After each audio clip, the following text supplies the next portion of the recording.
우리 사귀자.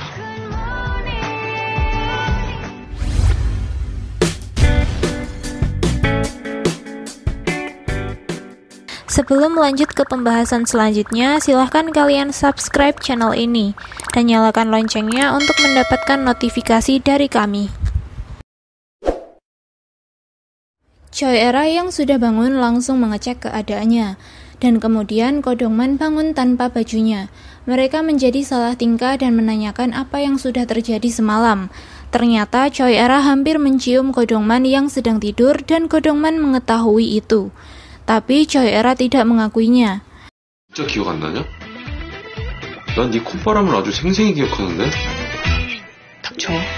Saat tertidur, Choi Era memeluk Ko Dong-man dan membuatnya tidak bisa tidur. Dan akhirnya Ko Dong-man melepas bajunya karena kegerahan. 자다가 벗었나? 네가 벗긴 건 미친놈이 뭐래. Kemudian ada yang menelpon kamar Choi Era tapi tidak sempat diangkat. Lalu seseorang mengetuk pintu dan Ko Dong-man bergegas membukakan pintu tersebut dengan keadaan belum memakai baju. 어떡해. Sebelum kejadian dipergoki, Pak Hye-ran, Kyung-ko, dan ayah Choi Era bergegas untuk menemui Ko Dong-man dan Choi Era. Ayah Choi Era menanyakan keberadaannya kepada pelatih dan pelatih langsung mengantarkan ke tempat penginapannya. 동만이요? 일단 올라가시죠.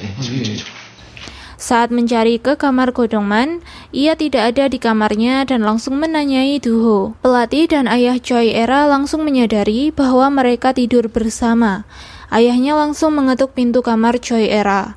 Pelatih mencoba menghentikannya dan pemilik gedung juga datang ke motel tersebut untuk menghentikan ayah Choi Era. Akhirnya ayah Choi Era menyaksikan anaknya sedang bersama seorang laki-laki. Ko Dong-man dipukuli ayah Choi Era dengan sabuknya.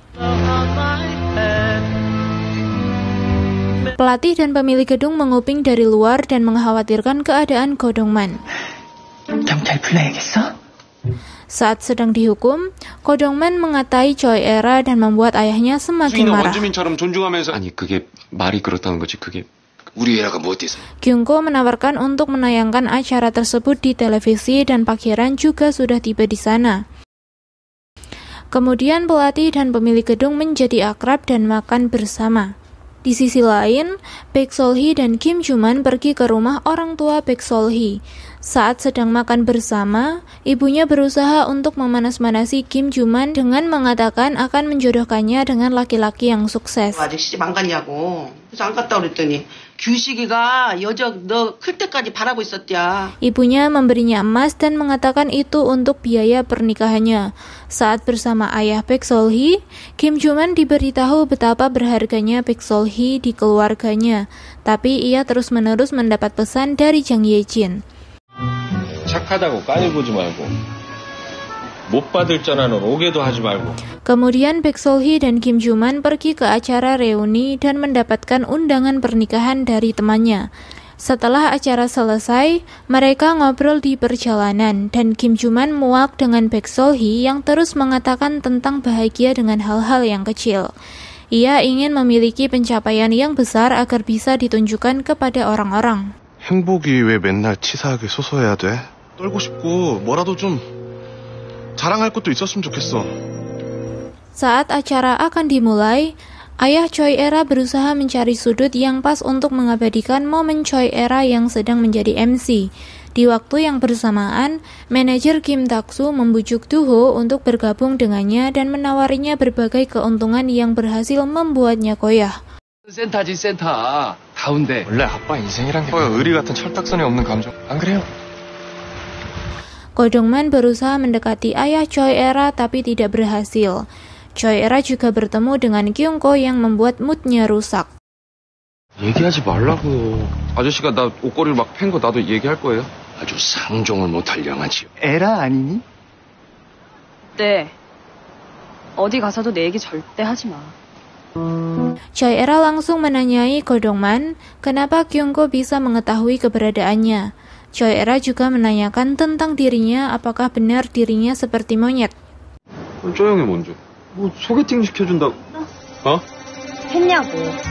어? 뭐 원주민이나 원순이랑 똑같냐? 하지 말고 빨리 가서 리허설이나 해봐. 내가 봐줄 테니까. Saat acara dimulai, tiba-tiba Pak Hyeran datang dan menggantikan posisi Choi Era. Choi Era langsung meninggalkan panggung dan mengajak ayahnya pergi. Choi Era kehilangan kebahagiaannya menjadi MC dan menyuruh ayahnya untuk segera pulang. Ayahnya memberinya uang dan membuat Choi Era semakin marah dan menangis. Choi Era langsung kembali ke Seoul sendirian. 뭐야? 언니가 신난 게 싫더라고요.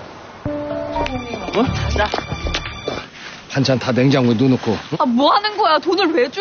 괜히 와서 사람 이런 꼴을 다 보고 가냐고. 내가 알아서 갈게.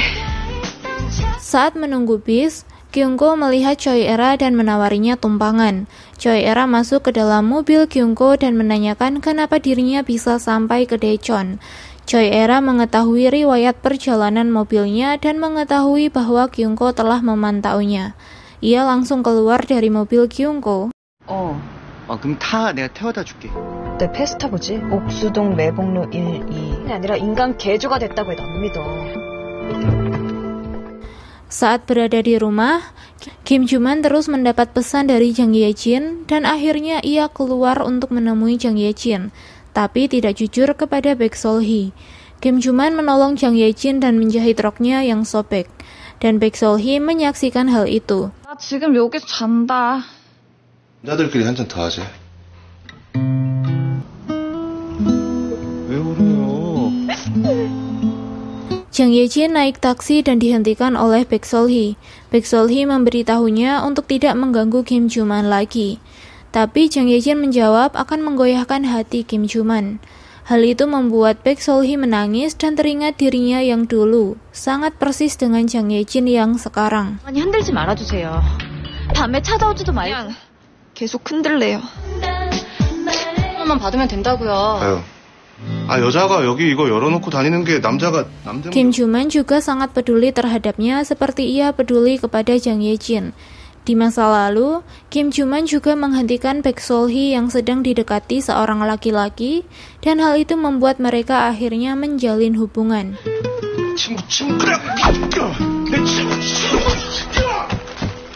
반달론 되면서 웃고 사람 홀리려고 일부러 그러는 거죠? 에? 누구 막 속 터져서 심장 터지는 거 보고 싶어서 그래요? 좋아서 그랬다 좋아서! Baek Sol-hee pergi tidur dan langsung memeluk Kim Joo-man yang sudah tidur duluan.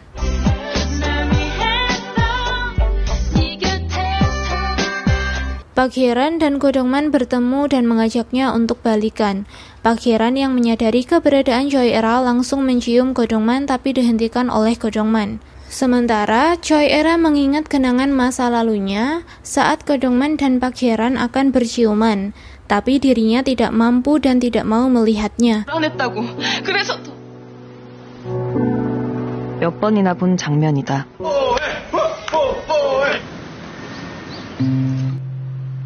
나는 매번 도망갔다. 지금 또 뭐하는 짓이야? Go Dong-man yang sekarang langsung berlari ke arah Choi Era dan menciumnya. Ia mengajak Choi Era untuk berpacaran.